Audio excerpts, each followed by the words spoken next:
Okay, here we are. Here we are.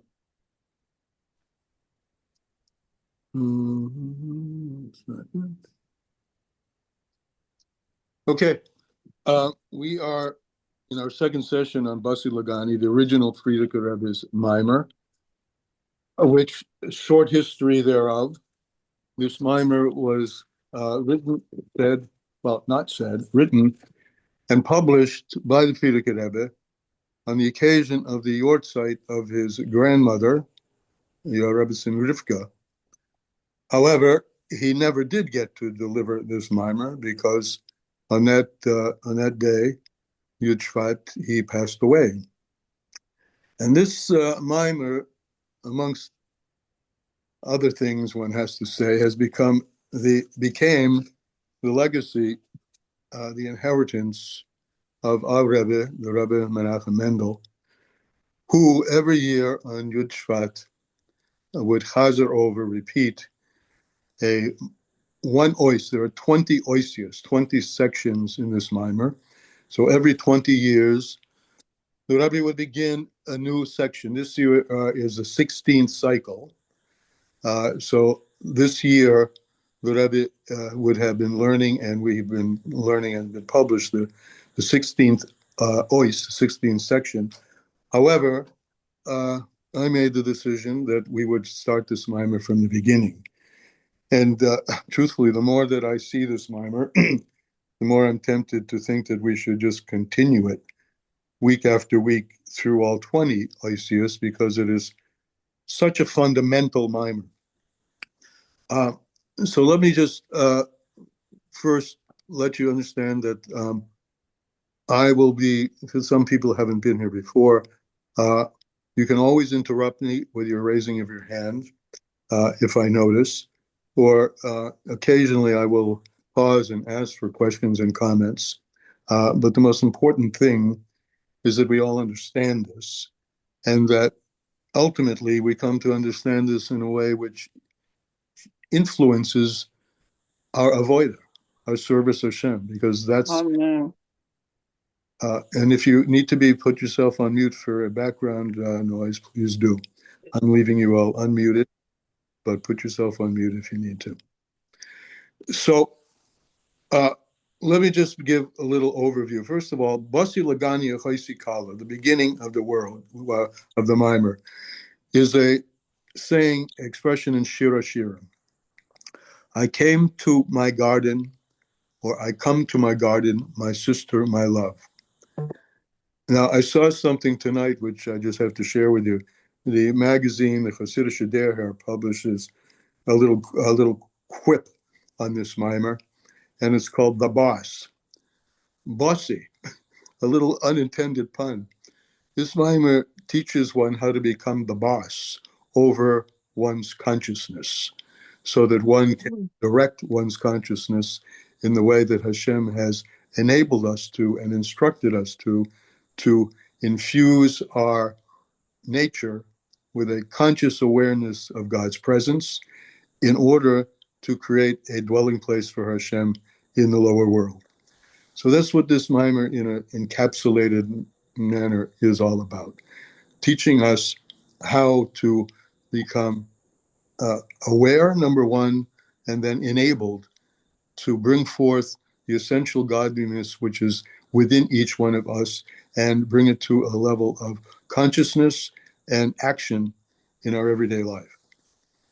So the first thing that the Rebbe tells us, the Frierdiker Rebbe, this ability, this awareness of godliness in the human consciousness infused with one's human awareness and actions, this awareness was in the world at the time of Adam HaRishon, Adam and Chava.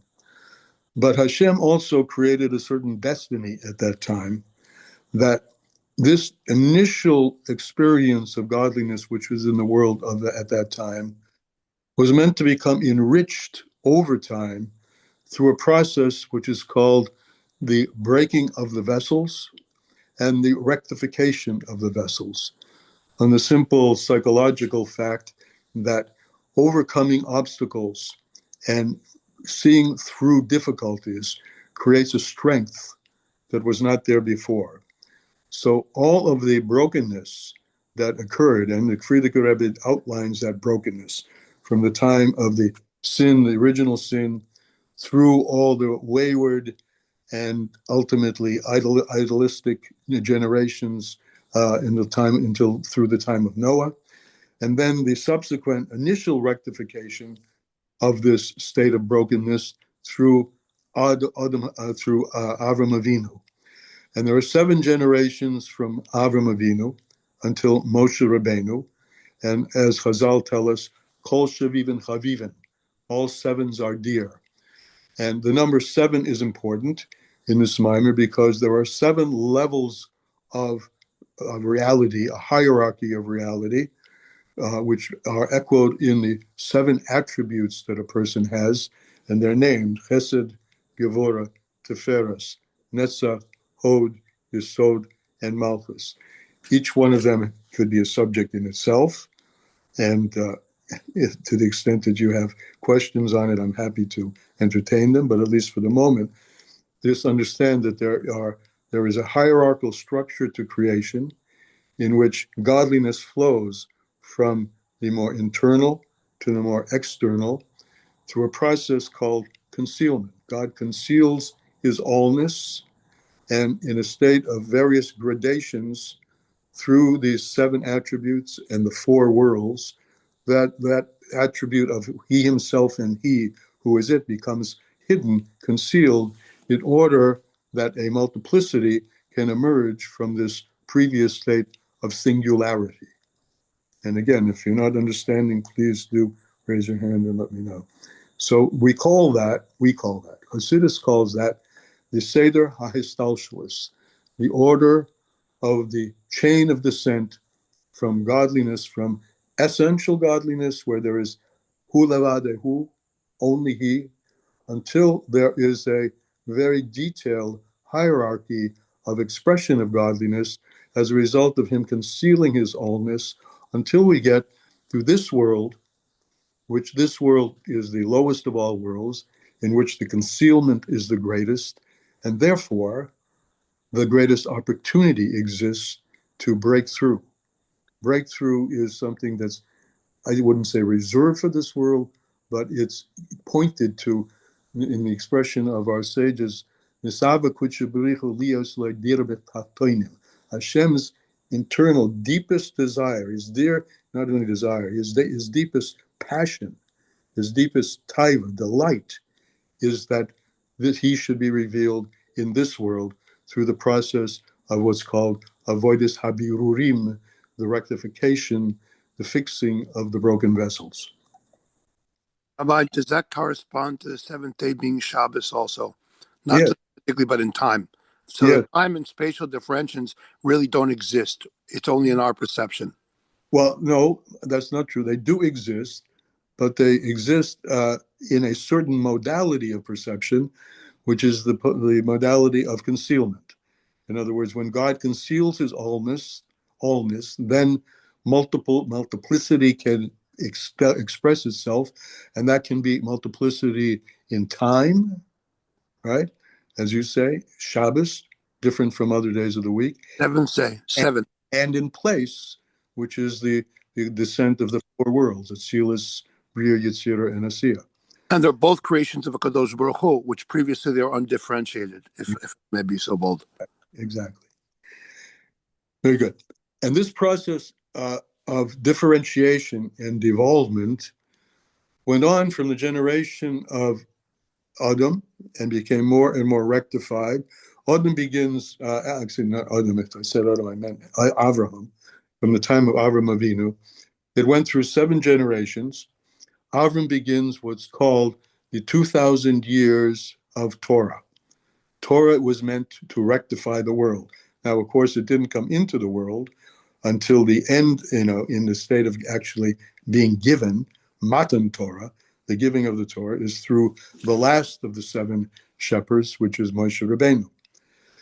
And then occurred another problem, another set of, starting with the golden calf, and after another state of brokenness. all for the sake of a subsequent healing, which the healing is always deeper. The muscle we have in this world is healing a broken bone. There's actually a strength there that wasn't there before the bone was broken. Or the Japanese art of putting together broken pots in a way that brings out a beauty that hadn't been there before. So the brokenness is all for the sake of the rectification of the brokenness, and the rectification of the brokenness emits a deeper, higher sense because it takes more power to do that than the revelation which occurred before. So the next stage of revelation after the brokenness that we spoke about last week was the Holy Temple. And in the Holy Temple, there was an avoda of korbanos, of bringing a korban. And this avoda, the Frierdiker Rebbe told us, was an avoda that was done by a combination of the Kahanim and the Levium. The Kahanim were quiet, the Levium sang. So there was a union here of silence and song, the song of silence, or the sound of silence.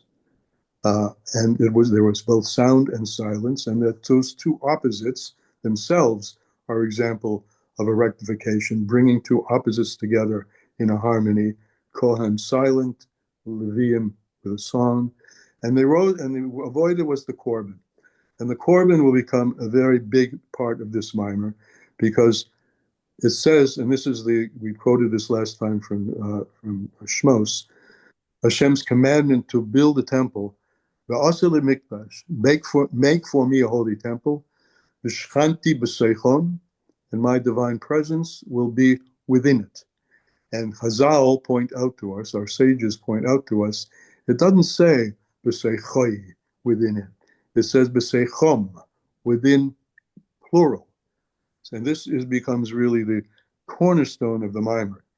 Make for me a holy temple. He's speaking now to us. The soich kol echad ve'achas, as the Rebbe always said. Build a holy temple. Each one of us is charged with the avoda, the service of making ourselves into a holy temple, where our very self, our very, well, at least the egotistical self, the selfish self, the self which is about selfishness, dissolves to the all-encompassing self, which is the godly self. And that's korban. Korban means to come close, kiruv, to come close to God. Each one of us has the commandment, oso lemikdash, make ourselves into a holy vessel. V'shchanti, and God's presence will dwell within each and every one of you and be revealed in each and every one of us, just the way that it was revealed in the physical temple of way back when. And this mimer really becomes a very fundamental mimer in how to do this. Hashem doesn't give it. There's an expression by the sages that says, Hashem never comes and gives you something you can't do. So if he's commanded us to be instantiations, each one of us, of holiness and holy temple, we have the ability to do it. The question we have to learn, okay, how do we do that? And that in large is the subject of this mimer.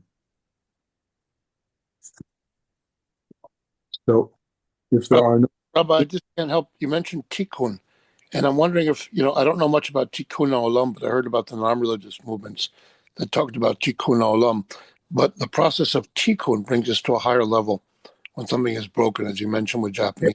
Rectification brings to a higher level. Yes.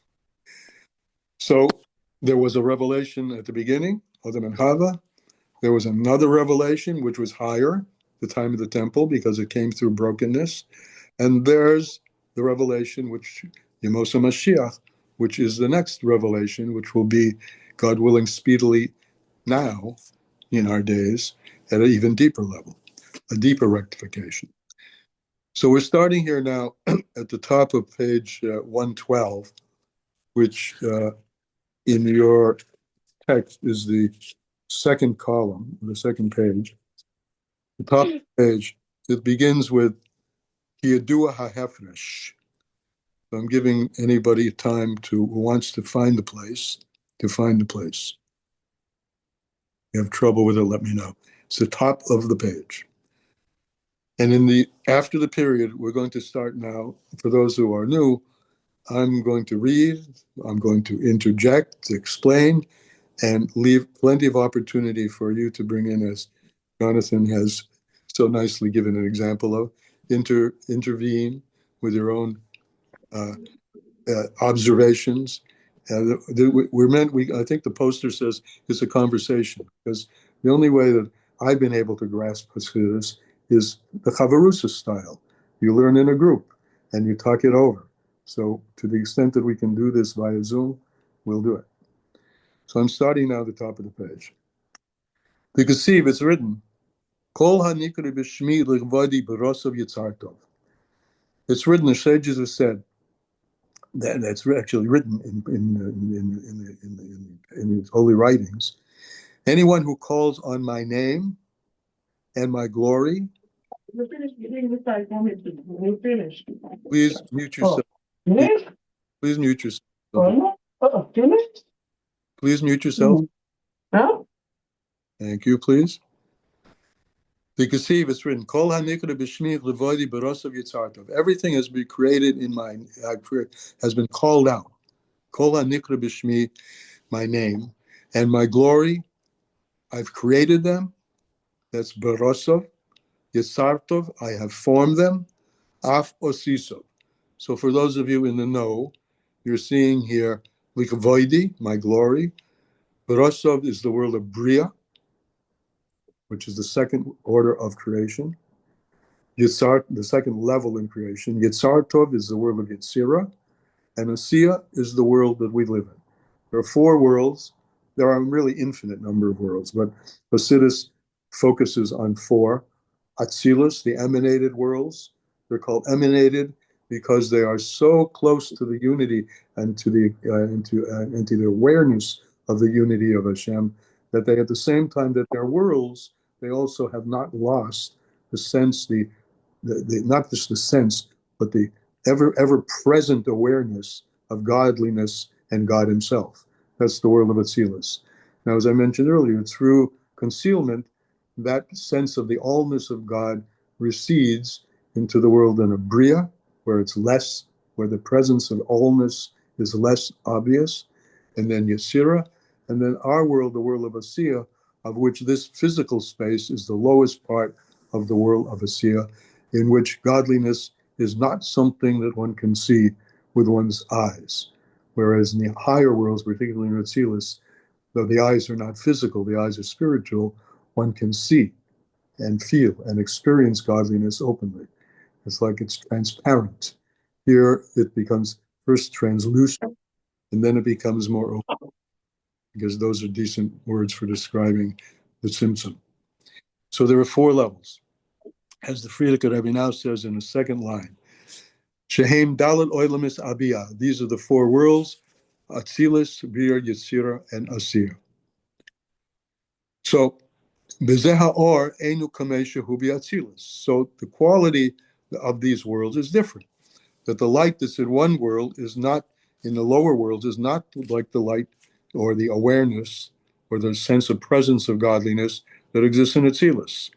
Atzilus is different than the three lower ones, Bria, Yetzirah, and Asiya, which are grouped together and they're nicknamed Bia, Bria, Yetzirah, and Asiya. In Atzilus, hu bebechinas gili ha'helam. Atzilus is a world which is characterized by a revelation of the concealment. Okay, so this is an interesting expression. There's like two opposites, revelation of concealment. For there to be a world at all, and those of you who have learned with me before know that I often point this out, the following. The word in Hebrew for world, ayin, vav, lamed, mem, oilam. If you take out the vav and you're left with ayin, lamed, mem, elam, which means concealed. In other words, for worlds to exist, there has to be concealment. Okay, but in Atzilus, both are happening. There is some degree of concealment, but it's so minuscule that godliness pervades and shines through. There's a gilui, a revelation in that hilum, in that hiddenness. Atzilus miloshin etzle v'samet. Atzilus means something is next to you. It's close to you. It's not far away from you. That's what's connoted also. Atzilus means to emanate, and it also means emanate in a close way. So the God and godliness are not two separate things. So Pirush Atzilus miloshin hatzola v'hatzvrosha. Atzilus is a lotion of netzel, to be emanated, not to be confused hatzola with the word to rescue. Right? You call hatzola. This is a different word, netzel, to be. So Atzilus is a world where there's some degree of separation, but we call it emanation because we can see the beam, we can see the light beam coming and the source from whence it came. The Atzilus, in the world of Atzilus, im hiyos, that's the abbreviation, even though it's bechinas oilam, even though it's a world, there you are, I involve lamed mem, abo b'chalusoi hu b'chlal oilam is ha'ein sof, but it's in the generality of worlds which are worlds without end. In other words, everything in this world, I'm looking at what's on my table, is demarcated. I can measure the length and width and height of it. Demarcation. The world of Atzilus is not a world of demarcation. It's a world of emanation. The Atzilus, is a world. It still maintains the awareness of the infinite, that which is without it. Mashain came Bria, the world of Bria, which is next, where there begins to be something substantial which seems to come from nowhere. That's the way I'm translating Yesh Me'ayin. Something from nothing. It's not really nothing. It's no thing. It has no thingness. It has nothing you can touch and feel because the allness has been receded into the background to such an extent that what you see and feel is substantial, measurable, countable, right? It's a yesh, but there's still some awareness that it comes from that which is unknowable. But the knowableness, what's knowable in the world of Bria, is called something substantial. And this is what means anyone who calls my name in my glory. He says, the Shmi, my name and my glory, my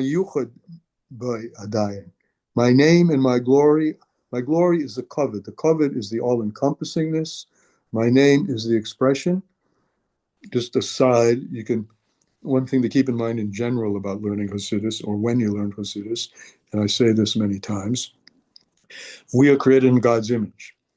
So anything we're going to say about God and godliness applies to us as well. So just as in ourselves, we have a name, each one of us around this theoretical virtual table has a name. That name is an expression of something much deeper. There's something much deeper here is called my kavod, not my honor, but my all-encompassingness. There's an all-encompassingness that each one of us have. Sometimes it's equated with, and I find this instructive, so I'll use it, with the deeper levels of consciousness, which are unconscious. Every one of us has an unconscious layer, and from that unconscious layer spring up the conscious levels, and the conscious levels become articulated in thought and then in speech and then action. So we are a layered structure, and God himself manifests himself as a layered structure. The deepest level is the ayin, that which will correspond to the unconscious. It's not something you can touch, feel, or describe. However, there's a sense, not only a sense, but it's a critical, it's a necessity that it be there. Otherwise, there's nothing that's going to spring up from there. So the ayin is a source for the yesh, right? The so-called nothing is a source for the yesh. But when the yesh becomes predominant, the awareness of the ayin fades into the background. So one of the key things that Chassidus teaches us about and teaches us how to do is how to bring forth more from the deep reservoir of godly unconsciousness, that's the godly soul, into levels of consciousness, and then ultimately into levels of action where the unconscious or the godly, the nefesh elokis, becomes pervasive through and influences the animal, the more external natures of ourselves. So I'm just putting that on the table because it's something to keep in mind as we're talking about worlds and we're talking about hiddenness and revelation. Keep in mind that we are the same structure. We are world, layers and layers of our consciousness. Some are deep, some are pre-conscious, some are deeper than pre-conscious, some are unconscious. And the movement is to bring the deep conscious, the godly deep conscious, up through the springs. This is another metaphor that's brought about this, up through the underground springs into revelation at the top, where it becomes manifest. The godly soul becomes manifest in our animus, in our nature, in our natural soul, the way the natural soul empowers us to talk, to think, speak, and act. All right, a little bit of a side. Okay, so these layers, look at Voidi, my glory, in this levels, these are the levels of Atzilus, and then the other levels, as we'll say. So the first level, Voidi, I'm back inside learning. The Koi al Olam Atzilus refers to the world of Atzilus.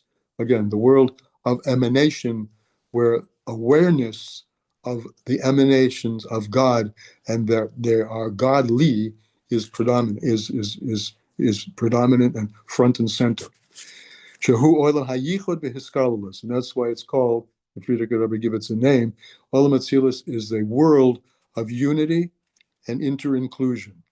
Everything is there in a state that's more primordial than it will be later when the things fall out and appear to be separate. Because the light, meaning the light of the Ein Sof, is there totally. It's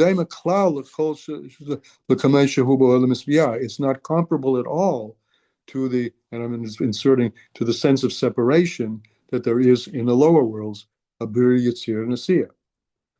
And in those lower worlds themselves, the B'riya Atzman, in those three levels of worlds, the lower worlds, B'riya, Yitzira, and Asiya, Yesh Chilukim Edregas. There are different levels, the Hagile Oros, in regard to the revelation of the lights.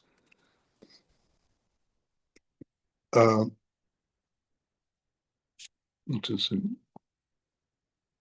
It says, but Olam Habriya, as it is in the world of Bria, that's because of the way it is in the world of Bria, there's all different, every different level of revelation. But all of this is only about the light, not about the illuminator, God, but about the illumination. The light is more rarefied, it's more distinct, it becomes beams, and then the beams become objectified, right? Here we can invoke Einstein, energy equals matter times the speed of light, the contravertibility of matter and energy, right? So light becomes, if this is not a word, but I'll use it, matterized.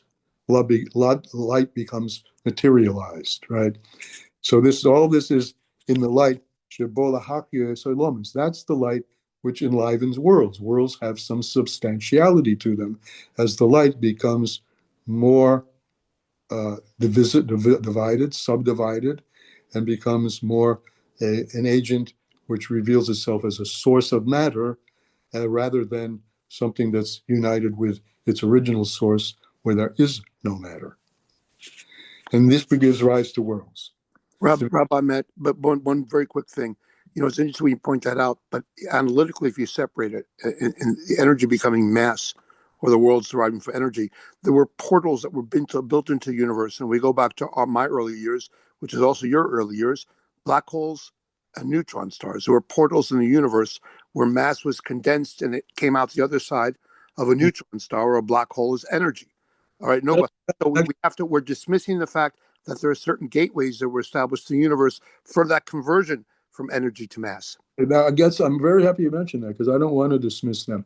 Those portals can be be used analogously to the structure of Seder Hisalshalis. There's the portal of Chokhmah, which is very still rarefied, but something. There's the portal of Bina, which is more substantialized. And then you go down and down from one, I'm using your word portal because I think it's a decent analogy, because there are various mechanisms, we'll call them what the Torah calls the mechanisms, midos, right?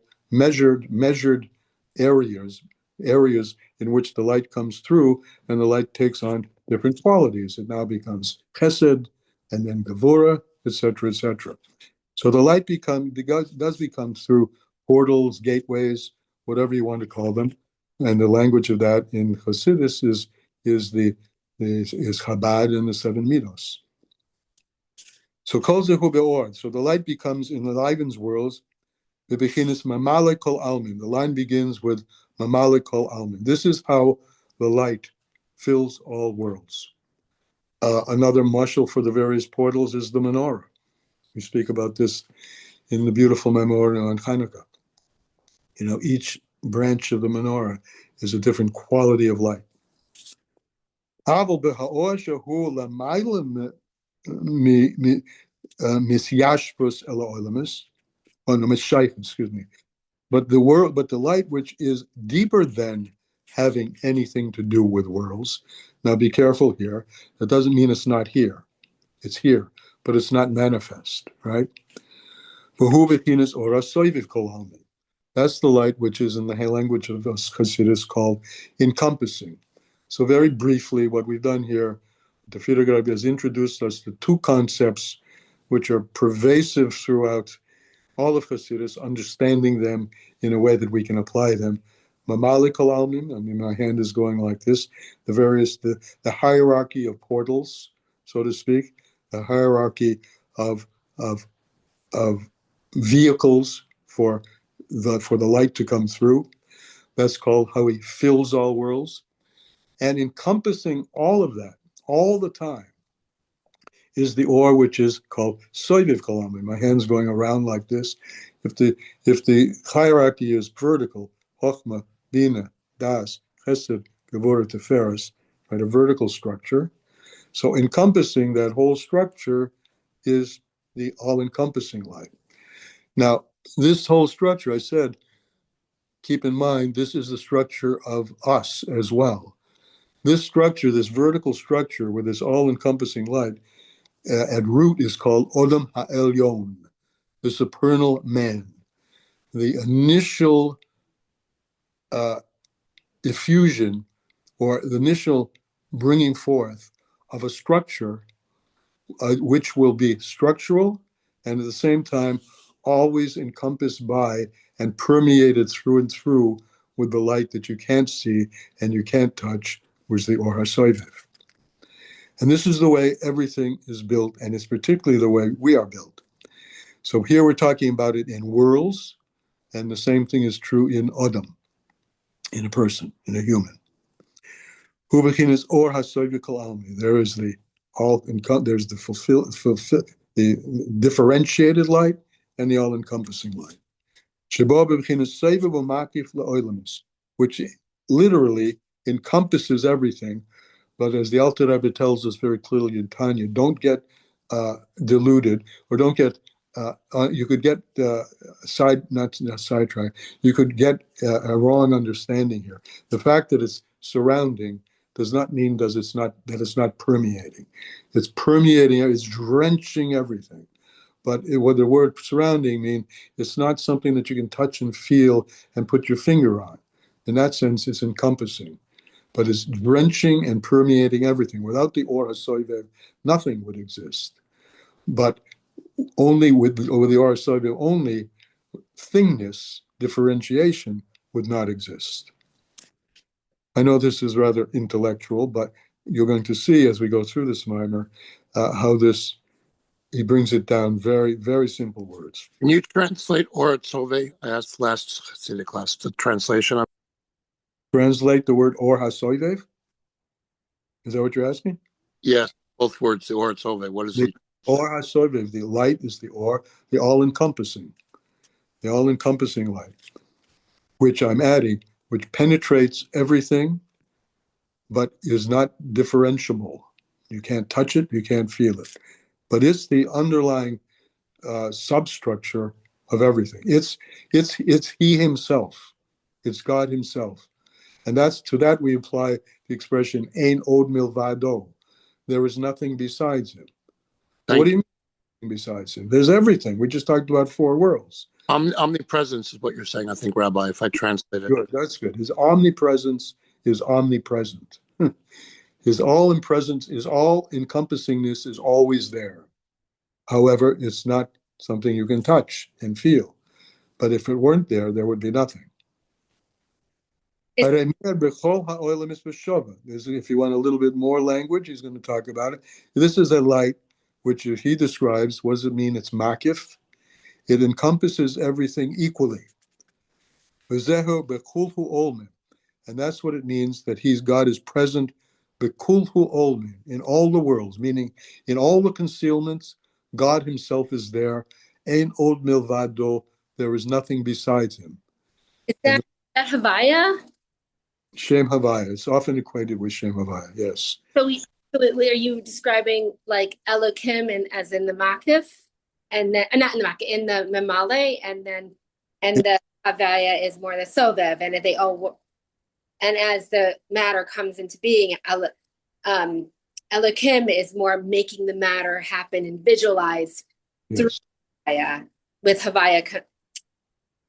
So they were like that's exactly. Havaya is the Shem is for Soviet Kalamnim, Elohim from Amali Kalamnim. And since you brought it up, what do we say at the end of Yom Kippur? Havaya huho Elohim. Havaya huho Elohim. That all this Elohim, all this differentiation owes its existence to Havaya. Seven times. Does that 7 times? yes. Nila, 7 times. 7 times. There's your 7 again. Right. In the 7 is the one. Okay. Back to the lights or the 7 different gates coming through the menorah. And we're also going through the 7 spheros. And we're also going through both Havaya and Elohim. So it's all coming together in one, vortex, if you will. And the beautiful thing about that, Eliza, if I can comment, is that when we light the 8 days of Hanukkah, that's Misamel, that symbolizes Ha'olam Haba. Very good. All right. Hainu, middle of the line, if you're following. This, now we're talking about the Or HaSoivev. The manner in which this light is drawn down, hu b'chol ha'olam es b'shava, is in all worlds equally. Amnam, however, in order to draw this light into all worlds, so what does he say? It's through our avoida. Hashem has created us as partners in this, right? For as long as He wants us partnership. That we are the ones who bring this down. Now, what do we mean bring this down? There are 2 things here. One, with our avoida, we solidify the connection, right? We're doing avoidus habirurim. We're making rectifications. We're repairing. And the repair allows the Or HaSoivev to become more tangible, more present in a sensual, not sensual, in a sense that one can sense it. And this is what he meant when he said he wants a dwelling place in the lower world. He wants the states where the Or HaSoivev will become recognizable with our fleshly eyes. This is the state of Bias of Mashiach. This is a state where all flesh will see godliness. Right now, flesh doesn't see godliness. Flesh becomes aware of godliness. Flesh becomes connected with godliness. Godliness through the teaching, the Torah, Lashon Hara, we're instructed in how to bring more godliness to the fore by doing mitzvahs. And we know that the mitzvahs are God's investment of His very self, His most panemius self, His ratzon, His will is in the mitzvahs. But we don't see that in the near coming future, any moment. that will be revealed. We will have eyes to see. That's another expression. We will have eyes to see. The physical eyes that we have will be able to see that which is today, today, has been to date unseen. Okay, this is the al yidei avoida be'avoidis habirurim. This is another way of understanding the advantage of the light which comes from darkness. It isn't just a higher beam or intensity of mamali kalamim, of the light which fills all worlds. It's a revelation of the Or HaSovev. That's what's happening with the rectification. The original light that's invested in everything becomes revealed. And what are the two major modalities that a human being, particularly a Jewish human being, is instructed to do in order to bring this about? These are the two words which we'll hear over and over again. Hiskafia v'hiskafcha. Hiskafia, many words for hiskafia. Subjugation is one. Now, subjugation has a certain negativity. It's associated a lot with the avoida that predated the coming of Chassidus, where a person would subjugate himself with fasting and with afflictions. This is not, Chassidus, and particularly rooted in Kabbalah, came around and turned that around and said, that isn't the hiskafia that we're talking about. Hiskafia is as we'll see later, utilizing the powers of godliness to instruct the animal soul to give itself over to God. Now, that's saying a lot. I'll give you at least one or maybe more mushal for this. The idea essentially is, and it's talked about in Tanya as well, but it's not so well brought, I don't say no, well, it's not so copiously brought out there, that the animal has an intrinsic desire to serve God. The animal doesn't have a yetzer hara. The animal does what God created it to do. It's created to grass and eat and procreate, and that's all, and it's doing that because God intended it to do that, right? In a human, the animal soul gets a bit complicated by the presence of the yetzer hara. The yetzer hara can speak, and I don't have to name how it speaks. Each one of us can identify how it speaks to us in very subtle ways like making me angry instead of Avis Yisrael, and in more gross ways, which we don't need to go into. However, the nature of the animal is it wants to be, what's the expression by Chazal?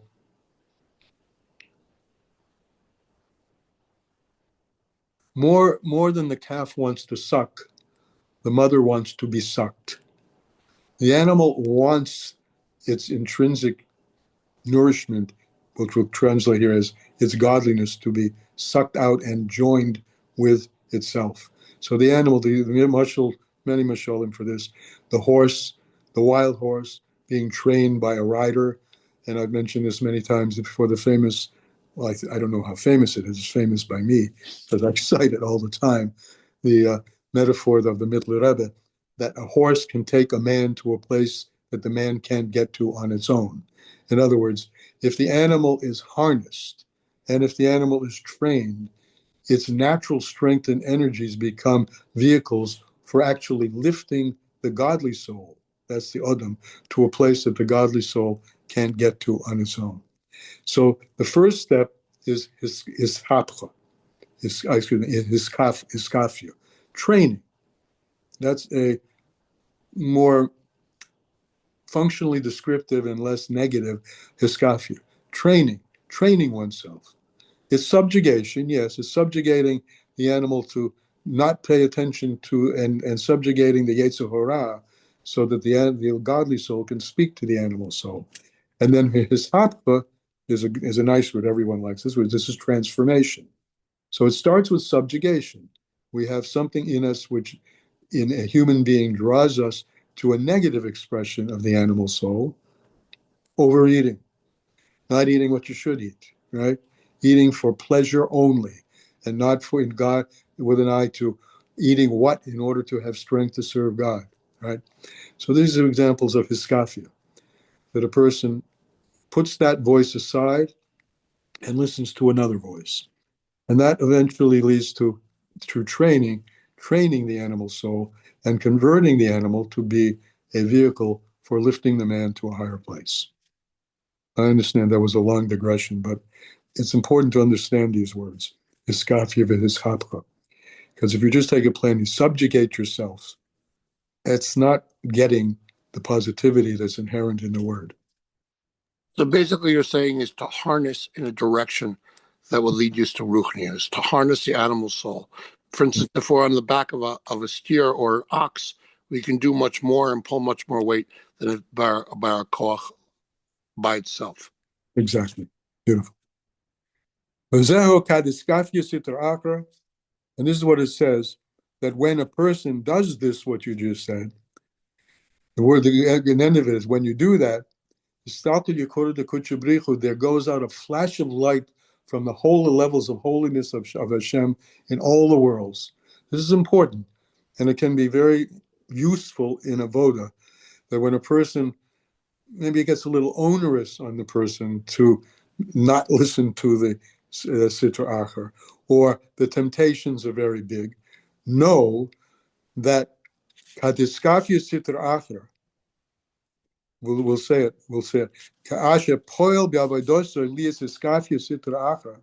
When a person affects upon himself through his avoda, through one's avoda, to train, subjugate, train, redirect the sitra achar, the other side, so and bring and transform the darkness to light.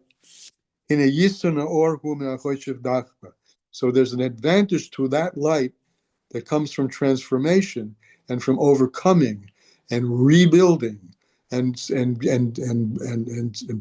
pushing through than there is to the light before. The end of that expression is kadiskafia sitra achra. He doesn't bring it here. I'm not sure why. When a person subjugates the sitra achra, then then there departs, then there flashes out a light of the Holy One in all the worlds. Every act of hiskafia, sublimation, redirecting, training that you do to the animal, causes a huge effusion of light in all the worlds. This is part of Tikkun Olam. Why? Why? Can I ask you, Rabbi? Can you explain? Well, the mashal that I always use, and you probably, if you remember, you probably heard it before, is the mashal of dark matter. That the dark matter Subjugate dark matter. The light comes from the dark matter. Dark matter conceals light that's at such a high intensity that when that darkness is broken, the intensity of that light is I can't describe the measure of it. The intensity of the release is multi. Got it. Right. Now, on a more mundane plane, the power of coming through a dark moment, the power of overcoming an obstacle, the power of seeing through a challenge to fruition rather than going back to bed and saying, I can't deal with it. I mean, everyone, I think, has some experience of this on some level about overcoming, breaking through. It challenged me. And when I broke through, I had an aha moment. All of these are, just metaphors for the same thing, for the expression, the advantage of light which comes from darkness. From the darkest part of matter comes the most light, especially when matter implodes on itself. Yes. The most energy comes from that implosion of the darkest part of matter. That's beautiful, Rabbi. As he is about to say, the ka'asher ha'chayshek nepach le'or, when the darkness is transformed to light. In a nasa yisun na'or, that creates a light which is literally advantageous, an advantage, a moreness, M-O-R-E, more in that light. Sha'or mer begili ad asher yor lamata mamish. And then it shines. Now here we're talking, and remember our subject really is the Or HaSoivev, which is not perceptible. Then that light becomes perceptible, and the Shekhinah is revealed. That's what we're revealed in the temple. The Or of the Shekhinah. Shekhinah is the Or HaSoivev, the all-encompassing light. And it shines down below Mamish. It shines in the darkness. A simple way of also looking at this is, where is the light most valuable? The light is most valuable. You're not turning on a flashlight in daytime. The light becomes most valuable in the dark of the night. And that's when the light becomes more valuable. To support what you're saying, Rabbi, in the Bet HaMikdash, the windows were larger on the outside and smaller on the inside, to give the example that the light was coming from the inside of the Bet HaMikdash to the outside, not the other way around. This light was the illumination of godliness, which pervaded the world at the time, that at least the known world. People lived on a different plane.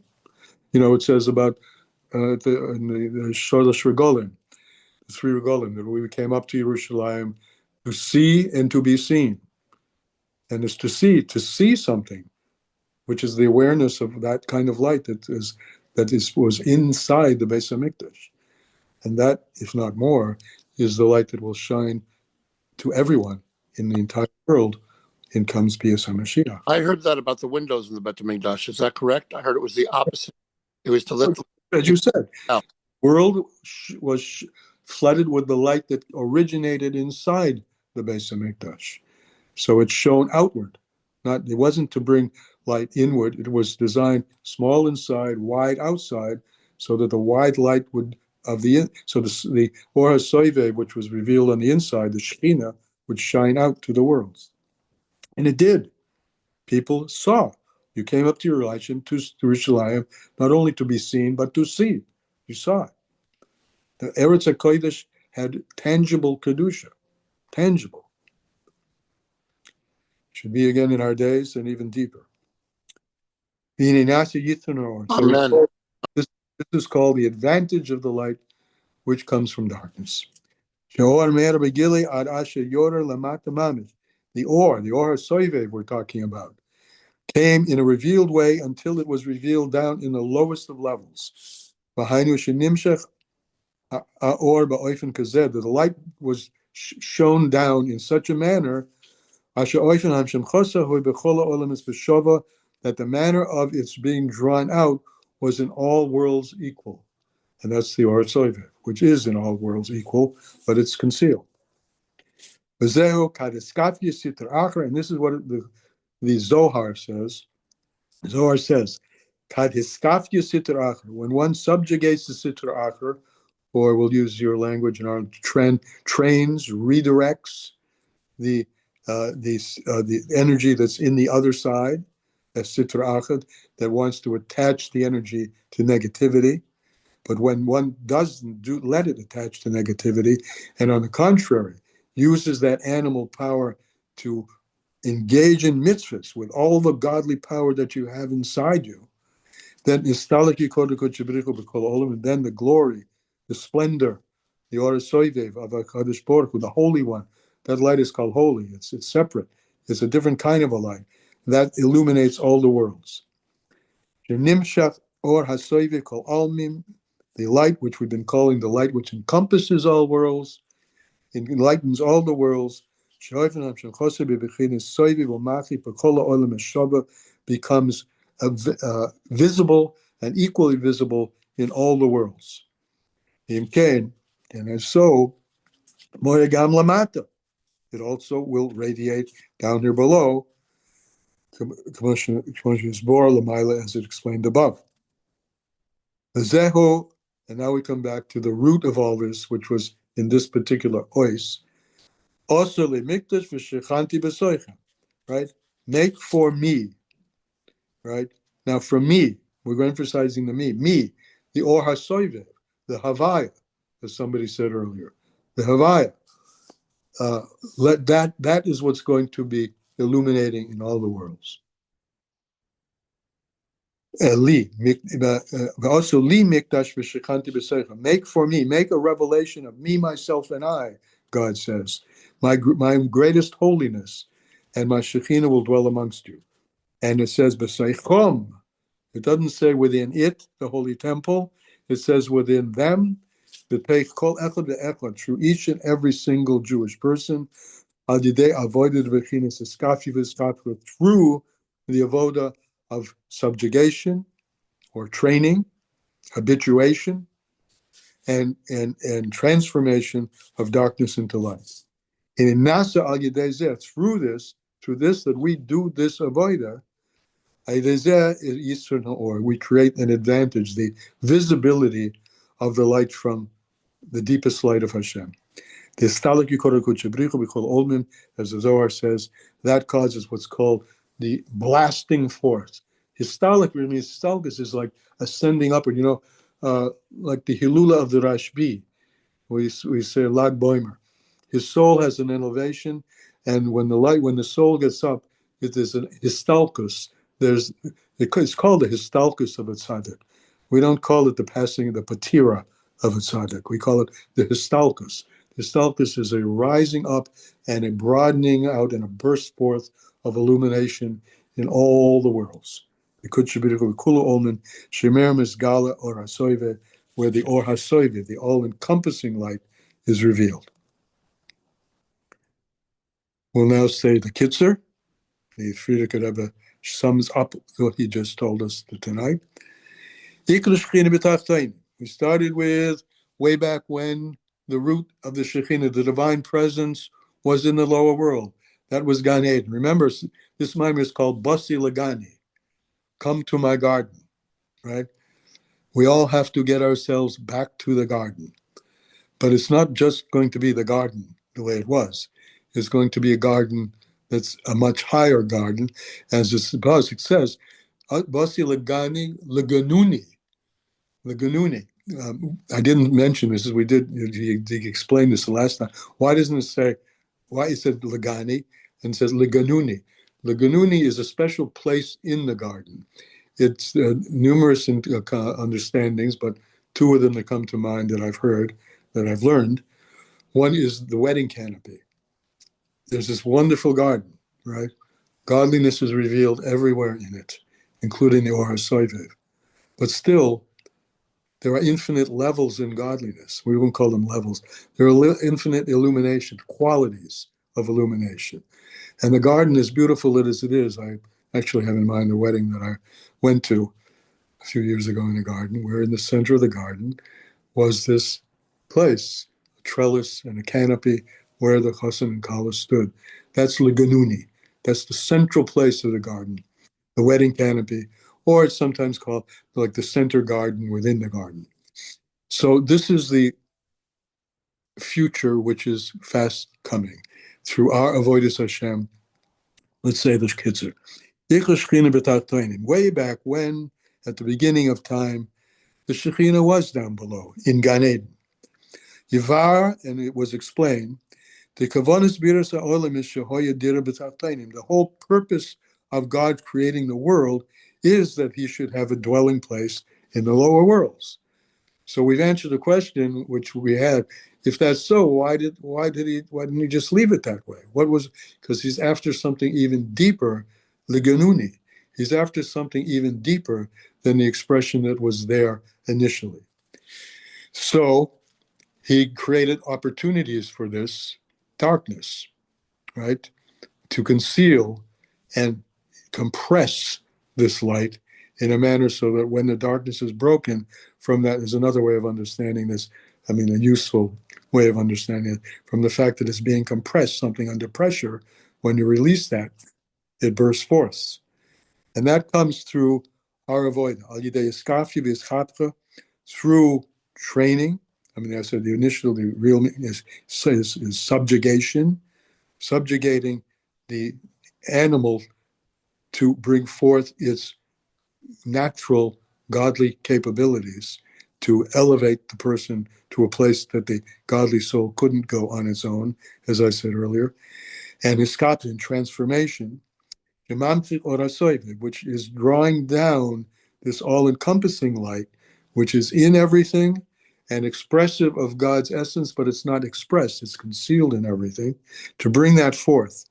So this light which is in all worlds equally, and to bring that forth and cause an explosion of it, which is the explosion of the time that we're fast approaching, Bias HaMashiach, Tzidkenu, Bimheir of Yomenu Mamish. Now, it is an hour is up. I'm convinced myself. I've convinced myself that we should continue this, Margaret. Only because it is so fundamental. And we're going to now, in the next OIS, speak in very practical terms about realizing the state of consciousness. So, I mean, my initial play was that after Yud Shvat, we're finished with, but I'm not seeing it that way at this point. I think we need to continue with this I because agree with you, Rabbi, and it seems to be the basis, the tashdit, for a lot of the future Hasidus will be studied. So, getting grounded in this will be change everything about how you see Hasidus in general. I mean, maybe overstating, but it gives you grounding, and with that grounding, sprouts and plants can grow. as well Thank you. as upper Thank spheres. you very much. Yeah. So we'll continue next week, and God willing, we'll be back in session physically at Chevra, where we complement this with the opportunity for people to have a bite and also to paint and draw as expressive of their effusion and natural effusions that come from this. Some people love to do this, and we've had some crazy, wonderful, beautiful artwork coming out of it.